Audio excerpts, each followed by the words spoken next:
I got an adjustment here. I can move the spout, also adjust the speed of the roller. There's two 2x4s. Just take the board off, finish cutting her open, we lay it all the way out. And this is how much corn is left. This is it.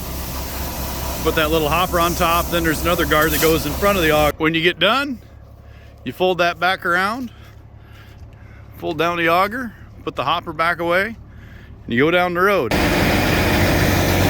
Picking up my glass grain bag. Just rolls it right up on the roller. See it going nice and slow. And it pulls the tractor and the unloader into it. You gotta steer it a little bit, not too bad. It takes about 8 minutes to load the truck. So it goes pretty fast. Why grain bags, you might ask? Well, that's pretty simple. The market is usually flooded in the fall when everyone is harvesting. So if you store it for a month or 2 or 4, you will often make back quite a bit.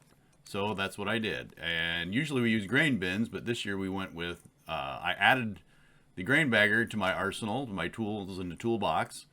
And for all in, I was about $75,000. And every year the grain bags will cost about 8 to 10 cents a bushel, and a little time with the tractor and someone to run it. And labor is often really hard to find in the fall, so it's a good time to try something that requires less labor, especially if you have to truck stuff very far to town or to a bin site. This way you can do it right in the field. It saves on trucking too. You only truck it one time. That's really a pretty good stream of corn coming out of there. I got an adjustment here. I can move the spout in and out. Try to hit the center of the truck. There's also controls back there. You can fold the auger, or you can run it up or down, and you can also adjust the speed of the roller to match how fast you can load the truck. When we get down to the end of the bag, there's two 2x4s, and it has the bag pinched underneath here, and all we got to do is, when it gets close, we just unscrew it, slip it all the way open, and I'll drive it ahead a little bit. And it's almost there right now. And I'll put a hopper on there, and we'll scoop the rest of the corn right into the hopper and clean it all up. There's the 2x4. It's got some short screws. Pop them out and pull it apart real quick. Just take the board off, finish cutting her open, we lay it all the way out.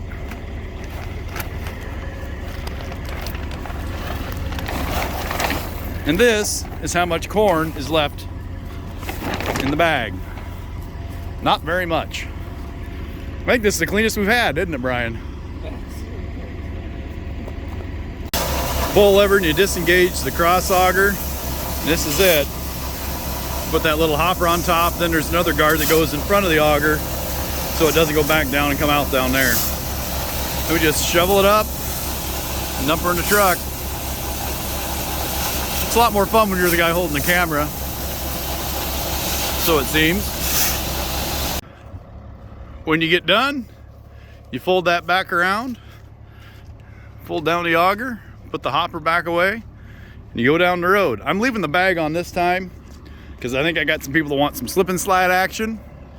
But yeah, otherwise with this one you have to unroll it, and it is kind of a bit of a mess. There is a touch of corn left in the bottom, but there's not much after you clean up. So yeah, that works pretty good. Now you just got to take the last load to town.